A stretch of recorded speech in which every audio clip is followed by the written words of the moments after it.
Initial thoughts. The Isles, they're what, I think a couple points out of a wild card two spot. They're right there with the Sabres, the Pens, the Caps, all fighting for that wild card spot.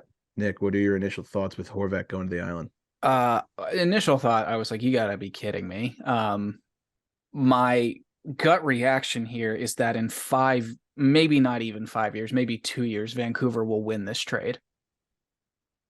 I agree. My gut reaction is, holy shit, the Islanders actually got like a big name in a That trade. too. Like I'm I also can't. very surprised they gave up Beauvillier. I mean, Yeah. giving up a first round pick and a prospect like this guy is a big deal, but that guy he was the heartbeat of your team. It's like Matt Barzil's best friend, and Yeah. that's like definitely a big like kick in the balls in the locker room. Like I don't care how good of a player you get in return, it's definitely a little bit of a knock the wind out of you situation, at least initially. They're all professionals, they've been through this before, so you would think once this guy gets playing and they can kind of see his stuff and hopefully he's successful and all that, then they'll come to terms with it. But yeah, initially it's probably pretty hard to hear, especially not during trade deadline season. It's kind of Right. just like an out of nowhere thing right before the All-Star game.